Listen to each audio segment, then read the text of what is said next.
जुबैर साहब, आज की प्रेस टॉक पे आपकी राय और मेरी राय तो ये है कि इसके बाद चल रहा है पता कि इमरान खान की जेल की रातें तवील, गवर्नर राज और लो गवर्नर राज, मगर तहरीक इंसाफ और मज़ीद कोई स्पेस मिलने को तैयार नहीं है। मज़ीद ग्रिल हो सकती है वो, क्योंकि नेशनल सिक्योरिटी के ऊपर दो डिफरेंट आ रहे हैं जो कि कंट्राडिक्टरी है, और रियासत जो है ऑब्वियसली उसने जस्टिफाई करने की कोशिश की अपना पूरा केस, दस्तूर, आइन, वफाकी हुकूमत सबका रेफरेंस दिया है, और तालिबान के मुतल्लिक तो हम जानते ही हैं। जुबैर साहब। अच्छा कामरान, एक तो आप सच बोलने वाले एंकर हैं और आज आपने बार बार इस चीज़ को सच बोला है कि इमरान खान इस वजह से जेल में नहीं है कि कोई उनके ऊपर केसेस हैं।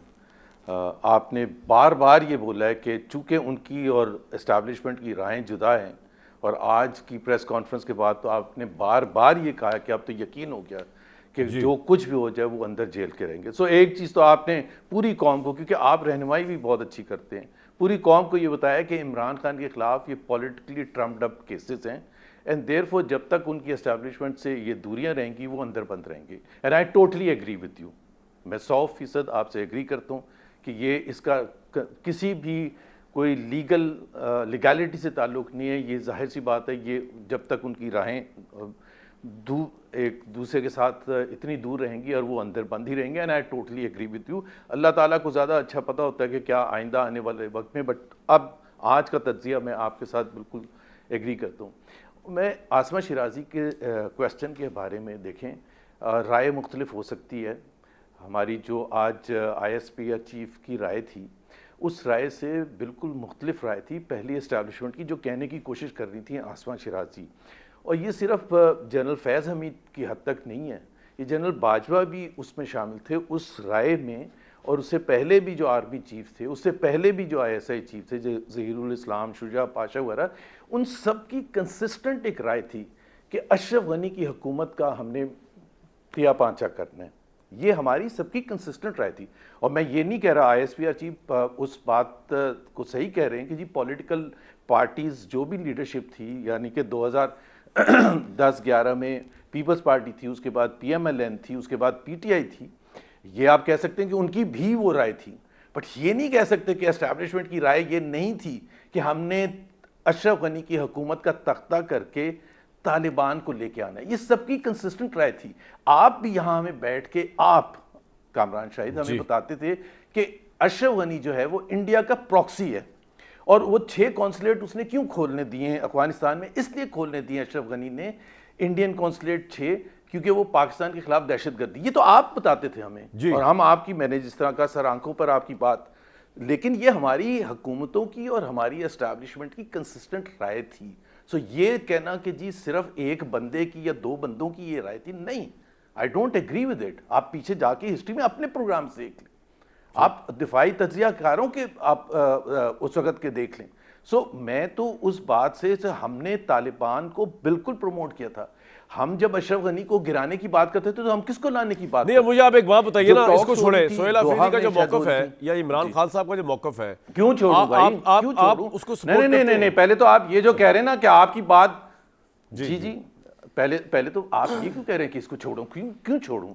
आसमा शिराजी का बड़ा वैलिड पॉइंट था। आपने खुद, मुझे तो अच्छा, आपका क्या पॉइंट है इसमें बताइए? क्योंकि आपने जिक्र किया उस पॉइंट। जी मैंने किया। मैं ये कह रहा हूं कि हमारी as a political and military leadership, हमारी ये राय थी हमेशा से कि जी हमें अशरफ गनी को गिरा के तालिबान की। सर अब मेरा आप सवाल सुने, अब जरा मैं आपका पॉइंट समझ आ गया। तो आज मैं ये नहीं कह सकता कि नहीं, सर मेरी बात सुन लें। ठीक है, हमारी ये राय थी, चलो मैं आपकी बात मान लेता हूँ।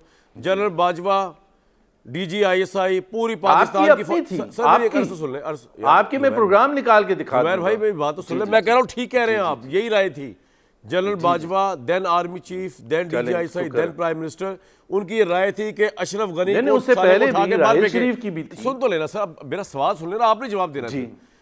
ये राय थी, इमरान खान के अकेले की राय नहीं थी, मासूम की, उस मासूम फरिश्ते की अकेले की राय नहीं थी, ये इन सब की राय थी। और आर्मी चीफ की राय थी, जिसको इमरान खान ने कौम का बाप कहा था, उसकी भी राय थी। मान लिया आपकी बात। मैं आपसे ये कह रहा हूं कि राय बदलने में कितना टाइम लगता है? जब उनको वहां पर आगे हुकूमत उनकी, अशरफ गनी फारिग हो गया, अमेरिका फारिग हो गया, तालिबान रजीम वहां पर आ गया, अब हम पे हमले हो रहे हैं वहां से, अब हम राय के साथ बैठे रहें कि जनरल बाजवा की और इमरान खान मासूम फरिश्ते की और उसकी डीजीआई सही जनरल फैज हमीद की ये राय थी। ऐसे बात आज की बात करें ना सर, नहीं, दूसरी तरफ आज मेरा सवाल तो पूरा होने देना सर। आप तो ये कह रहे हैं कि वो कुरान की को आयत थी नाउजुबिल्लाह कि उस वक्त की राय थी, भाई भाड़ में गई वो राय यार। आज की रियलिटी देखें, आज शहादतें हो रही है वहां पे, आम सिविलियंस की भी हो रही है भाई, सिर्फ फौजियों की नहीं हो रही, आम सिविलियंस मर रहे हैं, आपके मेरे जैसे मर रहे हैं। अब बताएं अब क्या हो, अब सोहेल अफरीदी ठीक है या रियासत के साथ खड़ा होना चाहिए, ये बताएं सर, सारी बात छोड़े जी। नहीं, पहली बात तो यह है कि 2021 अगस्त में आई थी तालिबान की हुकूमत अफगानिस्तान में, और उसके 4-5-6 महीने के बाद पीटीआई की हुकूमत ख़त्म हो गई थी। All evidence, all witnesses are, और खुद आप उनकी स्टेटमेंट सुन लें ख्वाजा आसिफ की, और उसके बाद वो डिफेंस मिनिस्टर सर आज पे आ जाए ना जुबैर भाई टू काबुल। नहीं क्यों आ जाओ, आप क्यों शर्मिंदा हो रहे हैं? नहीं मैं शर्मिंदा क्यों होना, मैंने क्यों शर्मिंदा होना है? ख्वाजा आसिफ से कोई मेरा लेना देना नहीं है। मैं तो पहले ये बता रहा हूँ कि इमरान खान से कोई लेना देना नहीं है, उनकी पॉलिसी नहीं, आपकी सारी बंदूकें एक तरफ है ना, तो मैं बता रहा हूँ कि जी अच्छा, अब आप जवाब देना कि आज बिल्कुल मुख्तलिफ है, आज पे आ जाना सर, टाइम कहा, अगर तारीख में जाएगा फिर तो प्रोग्राम 10 चाहिए मुझे आपके साथ यहाँ पे।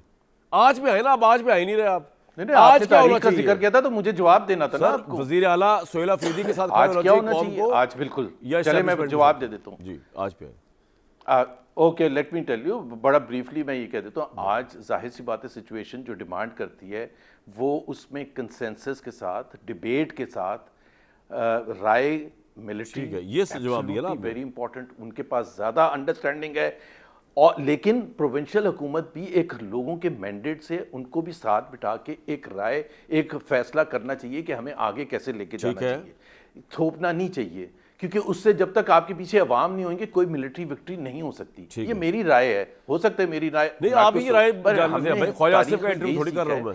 ठीक है सर, आपका पॉइंट आ गया, ये आपका पॉइंट आ गया, ये यहां तक लाने के लिए। और मैंने आपका बता दिया कि दुनिया में आप पढ़े, ऐसा नहीं होता, लीडर ने देखना होता है हालात के। कायद आजम ने करारदाद पाकिस्तान पास की और उसके बाद 1940 में कहा कि इससे कम पे हम आएंगे नहीं, इंडिया का बंटवारा होगा।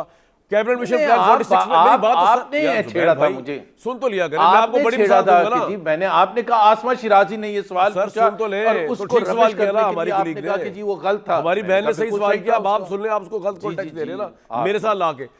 कायद आजम ने 46 में करारदाद पाकिस्तान को साइड पे करके वो मान लिया कि डिवीजन नहीं होगी, तो लीडर्स अपना चेंज। अब आज की मैं बात करो, आप कह रहे हैं उस वक्त मैंने भी कहा मीडिया पे, बाजवा ने भी ये कहा, बाजवा साहब ने भी, इमरान खान साहब ने भी कहा, और भाई कहा था आज 2025 की बात हो रही है भाई। नहीं है, कामरान शाहिद हमें जो बता दे, कामरान शाहिद हमें जो बता दे, 2016 में कहे कि इस तरफ हो जाए, हम इस तरफ चलना शुरू हो। सर ये शायद आज कहे कि इस तरफ चलना शुरू हो जाए, हम इस तरफ चलना शुरू हो जाए। जिन सियासी पार्टियों में आप रहते हैं ना, मेरी बात सुने जुबैर भाई, जिन सियासी पार्टियों में आप रहते हैं, नून league, peoples party, Tehreek Insaf, सुन ले सर, वो मेरी बात सुन ले सर, तहरीक इंसाफ पाकिस्तान के अवाम को, सर मैं सबकी बात ही कर रहा हूँ। जिन सियासी पार्टियों में आप लोग घूमते फिरते हैं ना, उनका ये वतीरा है कि वोटर सपोर्टर्स को आप लोगों को सजदे करवाएं अपने लीडर्स के। मैं तो सजदा नहीं करता किसी को, मेरी तो कोई पार्टी है नहीं, इसलिए मैं तो अल्लाह का बंदा, अल्लाह को सजदा